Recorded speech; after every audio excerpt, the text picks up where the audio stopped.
전능하신 하나님 아버지 감사합니다. 세상 모든 권력과 정사가 다 주 예수 이름 앞에 무릎을 꿇게 됨을 우리에게 알려주셨는데, 주님 섬기는 주의 백성들, 오늘도 주를 위하여 사는 하나님의 권속들이 되게 하시고, 주를 위하여 사는 것이 내 생각, 내 계획, 내 경험과 내 지식을 주의 이름 앞에 무릎 꿇어 주를 섬기는, 주 앞에 복종하는 지혜로운 주의 권속들이 되도록 은혜를 더하여 주시고, 주의 선하신 손길 허락하여 주셔서 오늘도 하나님께서 기뻐하는 바를 깨닫고 하나님을 기쁘시게 하며 사는 믿음의 권속들 다 되게 하여 주시옵소서. 예수님의 이름으로 기원하옵나이다. 아멘. 오늘 본문은 사사기를 총정리하는 말씀이기도 하지만은, 일반적인 성도들이 하나님의 계명을 잃어버리게 되면 겪게 되는 다양한 상황도 이해할 수 있는 좋은 본문이 됩니다. 다루지 않았습니다마는 19장부터 21장 중반부까지는 레위인의 첫 사건에 의해서 일어난 사건, 일이 복합적으로 일어나고 있습니다. 시작은 레위인이 첩을 얻어서 시작하는데, 이 결과가 지파 한 지파가 사라질 뻔한 위기를 겪게 됩니다. 작은 일이 큰 일이 되어서 이 시대에 엄청난 반향을 일으키는데, 이런 일이 하나님의 계명을 잃어버린 이스라엘 백성들, 하나님의 계명을 따라 살아야 됨에도 불구하고 계명을 잃어버린 이스라엘 사람들의 어긋남의 열매라, 이렇게 이해하는 것도 좋습니다. 사사기 2장에 하나님께서 구원해 주신 구원의 경험이 있는 출애굽 1세대의 자녀들, 그들이 여호수아와 함께 이스라엘 땅, 약속의 땅을 정복하고 난 뒤에 하나님을 전달하지 못하는 이런 불상사가 생겼습니다. 그래서 여호수아가 죽고 난 뒤에, 또 출애굽 2세대의 장로들이 죽고 난 뒤에 그 이후의 세대들은 하나님을 잃어버리게 됩니다. 그때마다 하나님께서 저들을 깨우치기 위해서 갖은 고난과 다양한 일을 경험하게 하고, 그때 저들이 깨우치고 돌이켜 하나님을 찾아옴으로 다시 구원해 주는, 이런 사사기에 등장하는 반복되는 타락과 회개, 하나님의 간섭과 구원, 이 사이클이 몇 번이고 반복되는 동안 저들이 왜 그런 일을 겪게 되는지 근본적인 것을 놓치게 됩니다. 거기에 한 사사가 등장하는데 기드온입니다. 기드온은 자기가 엄청난 일을 행하고 난 뒤에 이 일이 자기의 이름으로 이루어졌으나 자기의 주인이 누군지 분명히 알고 있어서 이스라엘 백성들이 기드온과 기드온의 가문을 왕으로 세우려고 하는 그때에 하나님이 이스라엘의 왕이라는 것을 그들에게 가르치고, 자기는 그 자리에 서면 안 된다는 것을 고백하고 유언으로 하나님이 이스라엘의 왕이라는 것을 인정하게 합니다. 그런데 그 기드온의 마음을 이해하지 못하는 첩의 아들은 하나님을 배신하고 하나님의 왕 되신 그 자리에 자기가 올라앉으려고 했다가 쫄딱 망하게 되는 것을 우리가 이미 살폈습니다. 19장에 이어지는 이 레위인의 첩 사건도 마찬가지입니다. 그 내용이 좀 이렇습니다. 레위인은 처녀장가를 가야 됩니다. 이게 율법에 기록되어 있거든요. 그런데 레위인이 첩을 맞이했다. 이건 율법에 어긋나는 것이죠. 그런데 왜 이런 일이 일어나고 있는가? 레위인이 이렇게 율법을 어겨도 되는가? 이런 질문이 나올 수 있는 거죠. 그 시대가 하나님의 계명을 잃어버린 시대니까 특별한 몇몇 사사들 외에는 또 사사들도 자기의 삶이 그리 하나님 앞에 대단한 삶을 가진 이는 별로 없습니다. 기드온도 첩이 있었고 기드온도 하나님 앞에 대단한 능력을 행했으나 그의 아들이 다 하루 저녁 몰사하는 그런 아픔, 물론 기드온이 죽고 난 뒤에 일어난 일이지만 그런 일을 우리가 알지요. 그러니까 계명을 마음에 새기지 않으면 옛사람의 악한 행실이 첫 번째는 자기에게 변명거리를 찾고 두 번째는 다른 사람에게 영향을 주고 다른 사람에게 영향을 받게 합니다. 선한 것을 영향받으면 좋겠는데 악한 것을 영향받는 거예요. 악한 것을 영향을 주는 거예요. 그러다 보니까 너도 나도 계명을 떠나게 되면 계명을 떠나는 것이 일반화가 되는 겁니다. 그래서 종종 제가 듣는 질문 중에 하나입니다. 목사님은 그래 이야기하는데 다른 목사님은 저렇게 이야기합니다. 그분들의 삶의 사역에 제가 관여할 필요는 없겠습니다만은 그분과 저와 비교하는 것, 그거는 자유니까 그렇다 할지라도 지금 저와 함께 신앙생활하는 가운데 그분과 저를 비교하는 저희가 뭘까? 결국 제가 말씀드리는 이것은 듣기 싫다는 뜻으로 제가 오해를 하게 되겠지요. 이스라엘에게 하나님의 생명을 받은 증거로 계명을 주셨는데 어느덧 계명을 지켜야 된다. 계명 그거는 좀 덜만 해도 된다. 이렇게 계명 가지고 다투고 싸우고 서로 정죄하는 상황이 생기게 됩니다. 계명을 지키라 말라 하는 것, 이건 이렇게 좀 이해해 주시면 좋을 것 같아요. 경찰관은 자기도 도로교통법을 어길 수 있으나 도로교통법을 어기는 사람을 적발해야 됩니다. 그게 그에게 주어진 직무지요. 선생님들이 학생들에게 담배 피지 말라는 거 가르치고 단속하면서 자기는 담배를 필 수가 있는 거죠. 그런데 선생과 나를 일반화해서 선생님도 담배 피면서 왜 내보고는 담배 피지 마라 그럽니까? 그는 학생이고 여기는 선생이거든요. 이걸 똑같이 놓고 보면 안 된다 이 말이에요. 하나님의 계명은 누구에게나 다 동일하게 적용되어야 됩니다. 그런데 계명을 마음에 새기는 것과 새기지 않는 것의 결정은 각자의 몫이에요. 그러니 하나님의 거룩함을 드리는 것은 각자가 알아서 해야 되는 거예요. 그거를 통제할 수가 없어요. 또 통제해서도 안 됩니다. 우리는 독재국가의 아픔을 다 경험해 봤기 때문에 그러면 안 된다는 것을 우리는 알고 있어요. 우리가 왜 억울하다고 생각합니까? 아는 사람은 병원에 빨리 들어가고 입원하고 모르는 사람은 줄 서다가 낭패를 당하는 것을 경험해 봤거든요. 천하 만물을 창조하신 하나님께서 우리에게 하나님을 섬기는 방법으로 계명을 주셨는데도 불구하고 그 계명을 개소리보다 못하게 여긴다 이 말입니다. 그게 빛이요 생명인데 그러다 보니까 계명을 지켰냐 못 지켰냐를 가지고 서로 정죄하는 거예요. 어리석은 겁니다.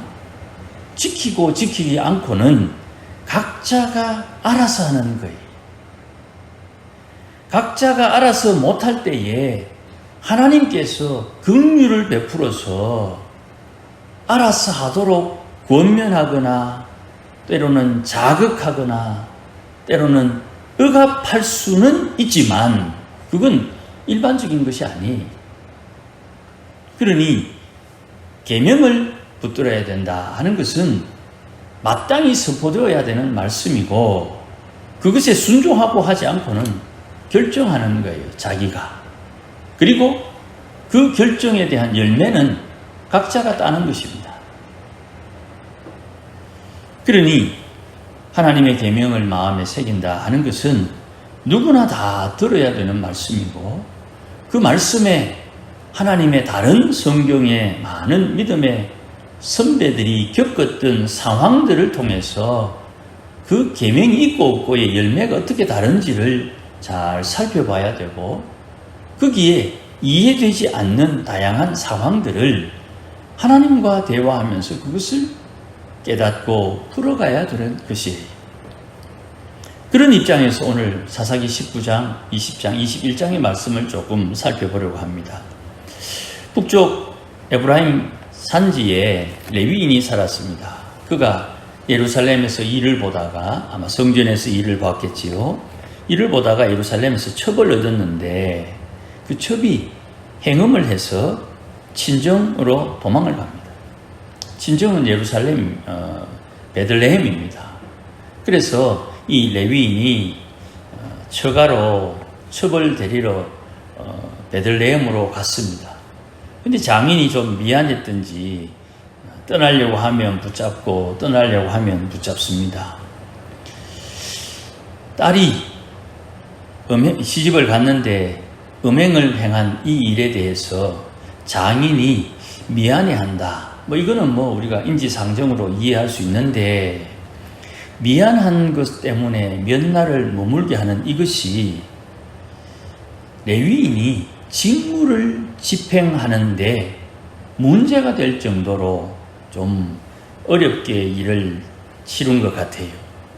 그러니까 일정이 지체되어서 할 수 없이 장인의 만류에도 불구하고 길을 떠나는데, 하필 오후였나 봅니다. 길을 떠나게 되는데 얼마 지나지 않아 해가 지게 됩니다. 베들레헴에서 예루살렘까지 한 8km 정도, 우리말로 한 20리쯤 됩니다. 그러니까 한 2시간 거리쯤 되지요. 그리고 산지라서 그렇게 오르락 내리락 하는 길이 아니기 때문에 그리 멀지 않았을 것 같습니다. 예루살렘을 지나서 더 북쪽으로 이제 올라가는 길에 기브아를 지나게 됩니다. 이 기브아를 지날 때쯤에 해가 지려고 하니까 종이 여부수에서 유숙을 하자, 그렇게 말을 하는데, 기브아는 베냐민 지파의 성읍이고 여부수는 이방인의 성읍이기 때문에 레위인이 판단하기를 이방인의 성읍보다는 우리 지파의 성으로 가자 해서 기브아로 좀 더 무리해서 길을 갑니다. 그리고 거기에서 해가 지고 나그네로서 유숙할 곳을 구하고 있는데, 마침 이 레위인과 같은 고향의 노인을 만나게 됩니다. 그래서 하룻밤 머물게 되는데, 그날 밤에 이 기브아의 불량배들이 레위인을 끌어내려고 합니다. 우리가 쉽게 생각하는 동성애 사건과 유사하리라 그렇게 추측을 합니다. 그래서 노인은 자기의 딸이나 이 처버에 대해서 이야기하면서 중재를 해서 이 레위인을 살리고 첩을 내어주게 됩니다. 이 첩이 밤새도록 능욕을 당해 새벽에 집에 돌아오다가 문턱에서 죽었습니다. 이런 안타깝고 억울한 상황을 레위인은 어떻게 해결하느냐? 첩의 시체를 싣고 집으로 돌아갑니다. 그리고 첩의 시체를 12동강 내어서 각 지파의 장들에게 보냅니다. 이 사건이 있고 난 뒤에 엄청난 난리가 납니다. 어떻게 시체를 쪼개어서 보냈느냐? 이게 과연 율법에 합당한가? 이런 이야기와 함께 도대체 왜 이런 일이 일어났는가를 묻습니다. 그러니 기브온에서 일어났던 이 일들을 설명하게 됩니다. 기브아에서 일어난 이 일을 들은 이들이 베냐민 지파에게 정식적으로 요청을 합니다. 그 불량배를 내놓으라. 그 불량배가 하나님 앞에 엄청난 죄를 범했다. 살인을 했고 율법에 어긋난 일을 했고 저들이 하나님 백성다운 삶을 살지 못했다는 거죠. 이런 상황에서 베냐민 지파는 이 불량배를 두둔하고 이 불량배를 내어놓지 않으려고 하다 보니 전쟁이 생기게 되는 겁니다. 이 전쟁 때문에 베냐민 사람들은 얼마나 대단한지 물맷돌을 던지면 그 물맷돌로 적군을 정확하게 맞추는 능력이 있는 사람입니다. 그래서 첫날 전쟁에서 많은 전사자가 생기고 부상자가 생깁니다. 이런 상황에서 하나님 앞에 울고 하나님 앞에 은혜를 구하는데 하나님께서 지혜를 줘서 베냐민 지파를 응징하게 되지요. 그런데 이들이 함부로 하나님의 이름으로 맹세한 것이 있죠. 베냐민 지파에게 우리의 딸을 주지 않겠다. 이런 서원들을 폐기하는 법을 몰라요. 그래서 이방인의 처녀들을 데려다가 지파를 살리는 이런 일을 행하게 되는 것입니다. 이방인의 딸을 데려왔다는 이 말 속에 우리는 한 가지 힌트를 얻지요. 이방인, 하나님을 모르는 사람들이 와서 하나님을 모르는 행실이 베냐민 지파에 자연스럽게 흡수되었다는 것을 우리가 눈치챌 수가 있습니다. 그러니까 왜 이런 일이 생겼을까? 시대가 발전하고 생활이 윤택해져서 이런 일이 생겼을까? 돌비에 새겨진 주의 말씀, 계명이 내 마음에 비스게 새겨지지 않아서 이런 일이 생기게 되는 것입니다. 이런 표현은 예수님의 표현입니다. 그러니까 예수님께서 이 땅에 오셔서 우리를 구원하신다 할 때에 이미 허물과 죄를 용서해 주시고 우리로 하여금 구원의 죄, 구원을 위한 회개를 하나님께서 매번 요구하는 것이 아니라 구원받은 자로서 하나님의 백성다움을 위해서 우리에게 기회를 주시고 또 소망을 주시는 것, 이것을 우리가 깨달을 수가 있는 거예요. 예레미야에도 마찬가지고 에스겔에도 마찬가지고 이스라엘 백성들에게 있는 그 딱딱한 마음, 과인 맞은 마음이지요. 그 딱딱한 마음을 도려내고 부드러운 마음을 주셔서 거기에 하나님의 말씀을 새겨야 하는 것입니다. 딸이 음행한 것이 미안한 장인의 마음은 이해하지만 그렇다고 레위인의 본업, 직무를 게을리하게 하는 것은 좀 과한 것 같아요. 제가 아는 목사님 어머니가 돌아가셨을 때 아버지도 목사님입니다. 누나 남편이니까 자영도 목사님, 자기도 목사고 자기 동생도 목사고 자기 여동생 남편도 목사입니다. 그 집에는 목사가 5인데 장례를 치르다 보니까 이 장례 치르는데 이 목사님이 다 여기 와 있으니 이게 뭐 하는 일이냐 해서 아버지 교회 가서 설교하시오. 형님 교회 가서 설교하시오. 동생 교회 가서 설교하게 이렇게 다 보내고 자기는 가까운 교회에 가서 예배 드리고 그리고 다시 장례 일을 했다 하는 이야기를 들었습니다. 그것이 잘했나 못했나 뭐 이런 걸 따지는 게 아니고 마땅히 해야 할 본분을 선택해야 되는 거예요. 목사가 하나님 앞에 예배하는 것 지극히 정상적인 것이죠. 당연히 해야 할 일을 했는데 그게 대단하다 이런 칭찬을 받더라 이 말입니다. 장인이 말려도 안전하게 길을 떠나야 되는데 장인이 말린다고 도망가듯 해가지고 난 뒤에 길을 떠납니다. 그래서 자초한 일도 있어요. 종이 여기서 머뭅시다 할 때에 자기 생각에 여기는 이방인의 땅이야, 우리 이스라엘 지파의 땅으로 가자 하는 그 고집 때문에 이 일이 생겼을 수도 있습니다. 거기에 불량배가 그렇게 큰 일을 저지를 줄 몰랐겠지요. 이게 다 함정이 되는 것입니다. 어떻게 사리를 분별하고 평가하고 선택하는데 하나님의 영이 인도하는 바를 따라야 되겠지만 이게 어렵더라 이 말이에요. 레위인이 처벌 취할 만큼 영성이 흐려졌습니다. 그가 하나님의 영의 인도함을 온전히 받는 것이 어쩌면 불가능했을지도 모릅니다. 하나님께서 왕이 되지 못하게 되면 이런 결과를 초래하는 것입니다. 내 인생의 주인이 누구냐?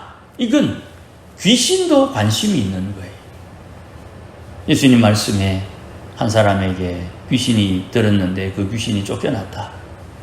귀신이 두루 다니다가 쉴 곳을 찾지 못해 혹시나 해서 자기가 쫓겨난 본 집으로 돌아와 봤더니 그 집에 주인이 없더라.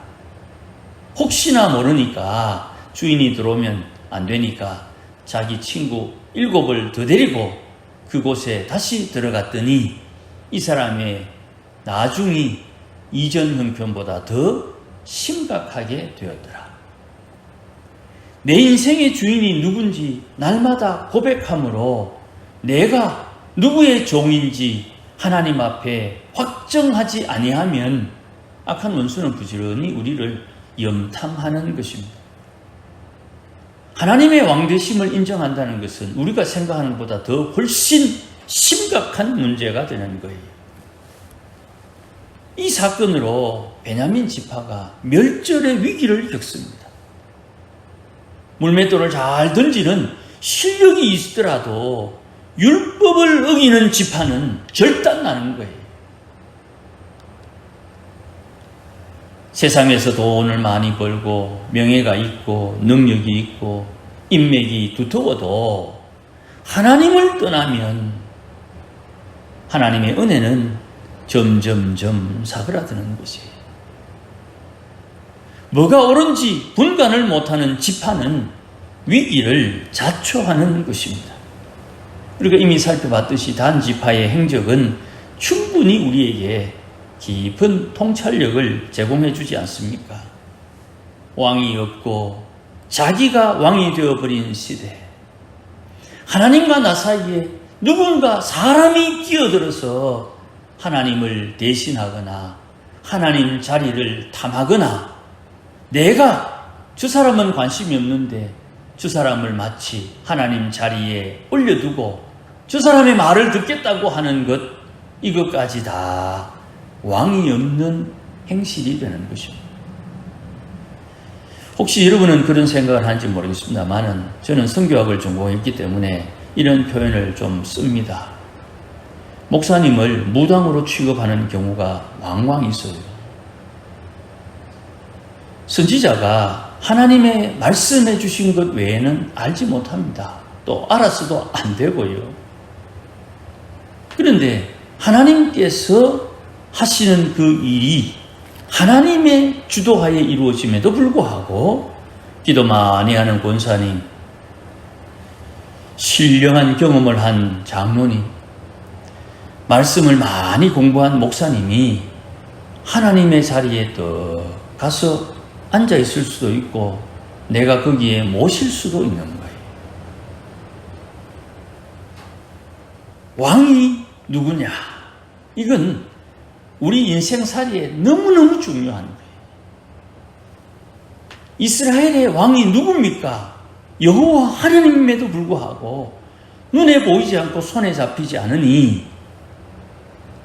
왕이 없는 것처럼 행동했던 이스라엘 사람, 그들은 할 수 없이 자기가 왕이 되어 자기의 소견에 옳은 대로 행하는데 그가 하는 행위가 하나님의 뜻과 맞으면 다행이겠거니와 맞지 아니하면 낭패를 겪게 된다 이 말이에요. 우리 각자가 다 우리 자신들의 평가에 따라 사는 겁니다. 그거를 누굴 잘했다 못했다 굳이 정죄할 필요가 없어요. 심은 대로 거둘 것이니까. 심으면 심은 대로 열매를 거두는 것이니까 잘했다 못했다 그건 다 노파심이고 어쩌면 오지랖입니다. 시킨다고 하든가요? 안 시킨다고 안 하든가요? 내 인생의 주인이 누구뇨? 내 인생의 왕이 누군지를 잘 알고 하나님께서 나를 인도하시는 그 성령의 인도하심에 따라 주님 기뻐하는 것이 뭔지를 깨닫고 순종하는 것이 중요한 것이요. 이렇게 살아야 된다는 것을 이야기해 주는 것이 말씀을 증거하는 자의 소명이 되는 것이에요. 하나님을 잘 섬깁시다. 그게 목사를 잘 섬기는 게 하나님 잘 섬기는 것만은 아니지요. 목사가 주의 계명을 따라 살지 않는데 목사를 잘 섬긴다. 그것도 어쩌면 어리석은 일이 될 수가 있는 거예요. 그러니 의인을 대접하면 의인의 상을 받는 것입니다. 선지자를 대접하면 선지자의 상을 받는 것입니다. 내가 내 주위에 있는 선지자를 발견하고 그를 섬기는 것. 내가 선지자라도 선지자와 선지자가 만났을 때 열왕기에 역대기에 충분히 설명되어 있습니다. 누가 누구에게 서로 영향을 주고 영향을 받느냐. 하나님의 사람들은 하나님의 인도하심에 순종하며 사는 것을 우리가 잘 살펴봅니다. 성경에 나오지요. 젊은 선지자가 선지자의 말을 전하고 난 뒤에 하나님이 시킨 대로 도망을 가고 있는데 늙은 선지자가 따라오면서 그 선지자를 불러 모읍니다. 불러 세웁니다. 그리고 나도 선지자라. 내게 하나님 말씀하셨으니 나하고 우리 집에 가자. 밥 먹고 가라. 밥 먹고 가다가 사자인데 그 젊은 선지자가 죽었지요. 사자 서 있고 선지자 죽어 있고 그 옆에 선지자 타고 가던 당나귀 서 있고. 그러니까 사자는 배가 고파서 그 선지자를 죽인 게 아니에요. 하나님을 내 인생의 주인으로 왕으로 모시고 오늘도 주를 섬기는 이 일에 우리가 조금 더 열심을 내어야 됩니다. 혹시라도 하나님 앞에 어리석음이 발견되거든 회개하고 내가 무슨 죄를 지은지 모르거든 주님 알려주신 대로 내게 잘못한 사람의 허물과 죄를 용서해 주므로 나도 모르는 나의 죄를 용서받고 하나님이 기뻐하는 일이 뭔지를 잘 살펴서 하나님을 기쁘시게 하는 일에 하나님 앞에 은혜를 구하며 지혜를 구하는 것이 우리에게 필요한 것입니다. 앞으로 선지서를 사사기를 읽을 때에 사사기 속에 왕이 누군지를 자꾸 살피면 왕을 아는 자와 왕을 모르는 자의 그 행동 거지가 저기에서 나오는데 사사에게도 이런 어리석음이 있구나 하는 것을 봐야 되는 것입니다. 사무엘상에 가면 마지막 사사 사무엘이 하나님을 알아가는데 이래서는 안 된다는 것으로 엘리 제사장의 가문이 등장하지 않습니까? 왕이 누구냐에 따라 그 결말이 달라지는 것입니다. 이거는 결코 협박이 아닙니다. 하나님 살아계시고 나도 살아있고 하나님 내게 은혜를 주시고 기회를 주시는데 내가 어찌해야 할까 하는 것을 우리가 하나님 앞에 은혜를 구하며 찾아야 되는 것입니다. 그 해답으로 저는 계속 계명을 이야기하고 있고 계명을 마음에 새기면 명철, 옳고 그름이 분명해서 하나님을 아는 지혜가 오며 총명을 통해서 하나님을 아는 지식이 자라난다는 것을 계속 말씀드리고 있는 것입니다. 아무쪼록 모두가 다 각자 하나님 앞에 결심하고 작정하고 헌신해서 하나님을 잘 섬기고 하나님과 동행하는 우리 모두가 되시기를 주의 이름으로 축복합니다. 기도하십시다. 주님 고맙습니다. 날마다 주님 내 인생의 주인 되고 왕이 됨을 고백하고 오늘도 어눌하고 부족하고 때로는 헛다리도 짚지만 하나님의 성령의 인도하심을 잘 배울 수 있도록 은혜를 주시고 사랑의 빛 외에 다른 빛을 지지 아니하도록 오늘도 하나님 선하신 손길로 인도하여 주셔서 믿음의 삶을 살도록 주장하여 주옵소서. 예수님의 이름으로 기도하옵나이다. 아멘. 우리 이 시간 한번 기도하십시다. 소리내어서 내 목소리가 내 귀에 들릴 만큼 소리내어서 기도합니다. 하나님 내 인생의 주인과 왕이 되시고 나를 인도해 주시고 내가 하나님 앞에 축복하는 저들에게 복을 허락해 주옵소서. 자녀를 위해서, 마음에 품으신 분들 위해서, 교회를 위해서, 또 같이 신앙생활하는 분들 위해서 늘 기도하는 여러분들 되기를 바랍니다. 주여 크게 한번 부르고 우리 함께 통성으로 기도하겠습니다. 주여! 하나님 아버지 감사합니다. 은혜를 주시고 복을 주시니 감사합니다. 하나님이 오늘도 주 앞에 은혜를 구하오니 주의 백성들을 기억하사 하나님을 왕으로 주인으로 모시고 사는 주의 권속들 되게 하여 주옵소서. 하나님이여, 하나님 외에 다른 신이 없으며 예수 외에 다른 구원자가 없음을 분명히 고백하고 하늘과 땅과 땅 아래 어떤 것도 하나님을 대신할 수 없어 주께서 우리에게 주의 이름을 주셨으니 주의 이름 거룩히 여기며 사는 하나님의 권속들 되게 하여 주시되 하나님의 이름 망령되어 일컫지 않도록 하나님 은혜를 다하여 주시옵소서. 주님, 우리 인생의 주인과 왕이 되셔서 우리를 다스려 주시고 우리 인생을 간섭하여 주시며 인도하여 주시기를 원하옵고 기도하오니 주 앞에 은혜를 구하는 주의 백성들 날마다 권면하사 인도하여 주시고 우리가 위하여 축복하며 기도하는 모든 분들에게 하나님의 은혜가 풍성히 임하게 하시며 주의 교회를 위하여, 가정을 위하여, 형제들을 위하여 기도하는 지혜로운 주의 권속들 되게 하여 주시옵소서. 하나님의 날마다 주의 성령의 충만함을 더하여 주셔서 하나님 기뻐하는 삶을 살도록 주님께서 주장하여 주시옵소서. 하나님 아버지 고맙습니다.